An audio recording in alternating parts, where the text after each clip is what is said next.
warahmatullahi wabarakatuh. Halo semuanya, perkenalkan kami dari kelompok 5. Pada kesempatan ini, kami akan mempresentasikan uji praktikum bioteknologi kami pada pembuatan tempe. Sebelumnya, izinkan saya memperkenalkan diri tentunya dengan teman-teman saya.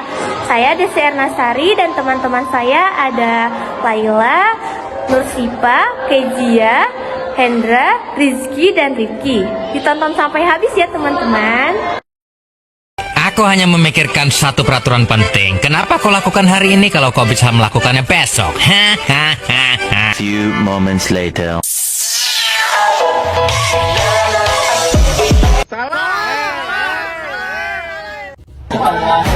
Apa itu bioteknologi? Bioteknologi berasal dari 3 kata, yaitu bios atau hidup, teknos atau penerapan, logos atau ilmu. Dengan kata lain, bioteknologi merupakan cabang ilmu biologi yang mempelajari permanfaatan bagian makhluk hidup untuk menghasilkan barang atau jasa yang bermanfaat bagi manusia. Jenis bioteknologi yaitu 1. Bioteknologi konvensional, menggunakan cara tradisional dalam menghasilkan produk. Contoh pembuatan tempe dengan menaburkan ragi ke permukaan kacang kedelai, kemudian mendiamkannya selama 2-3 hari. Proses ini melibatkan mikroorganisme berupa jamur, yaitu jamur Rhizophus oligosporus dan Rhizophus oryzae yang mengubah kedelai menjadi tempe.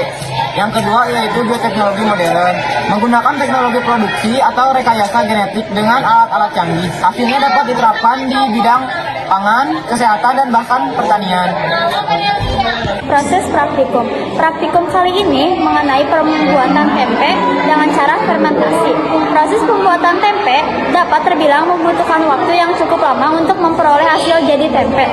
Waktu yang dibutuhkan yaitu minimal 24 jam dan maksimal 72 jam. Fermentasi akan berlangsung dengan kondisi suhu yang optimal, jumlah ragi yang tepat, dan pH yang asam kurang lebih 4-5. Percobaan pembuatan tempe kali ini dilakukan selama 2 hari berturut-turut atau kurang lebih 48 jam. Langkah kerja: masukkan kacang kedelai ke dalam panci, cuci kacang kedelai hingga bersih, rendam kacang kedelai selama 2 jam, rebus kacang kedelai yang sudah direndam dalam panci hingga mendidih. Jika sudah mendidih, ambil busa-busanya dengan saringan. Rendam kacang kedelai semalaman untuk hasil yang lebih baik. Cuci kacang kedelai yang sudah direndam semalaman, bersihkan kacang kedelai dari kulit-kulit yang mengelupas. Cuci kacang kedelai yang sudah dikupas hingga bersih, rebus kacang kedelai sekali lagi hingga mendidih. Saring air hingga habis dengan saringan. Masukkan kacang kedelai ke dalam teflon, sangrai kacang kedelai, pastikan tidak gosong. Tuangkan kacang kedelai yang sudah disangrai ke atas nampan. Taburkan ragi tempe secara merata ke atas kacang kedelai.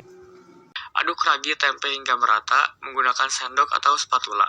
Buat lubang-lubang kecil pada plastik untuk sirkulasi udara menggunakan tusuk gigi. Masukkan kacang kedelai yang sudah dicampur dengan ragi ke dalam plastik. Ikat plastik yang sudah berisi kacang kedelai agar tidak terbuka. Letakkan kacang kedelai di tempat yang hangat untuk proses fermentasi. Hasil pengamatan kami di hari kedua, jamur sudah merata, serta tercium bau khas tempe. Berdasarkan hasil pengamatan setelah dilakukan proses fermentasi, maka secara umum bahwa dapat diketahui berhasil. Berdasarkan praktikum yang dilakukan, maka dapat disimpulkan proses pembuatan tempe berhasil dengan beberapa tahapan. Yang pertama, pemilihan kedelai berkualitas. Yang kedua, perendaman. Dilanjutkan perebusan. Yang ketiga, perendaman semalaman. Kemudian perebusan kedua dan pengupasan kulit ari. Dan yang keempat, ditambahkan ragi dan fermentasi selama 2-3 hari.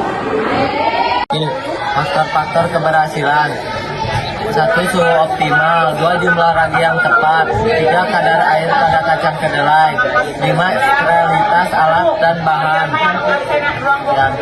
Terima kasih teman-teman yang sudah menonton sampai habis. Semoga video kami dapat bermanfaat. Wassalamualaikum warahmatullahi wabarakatuh.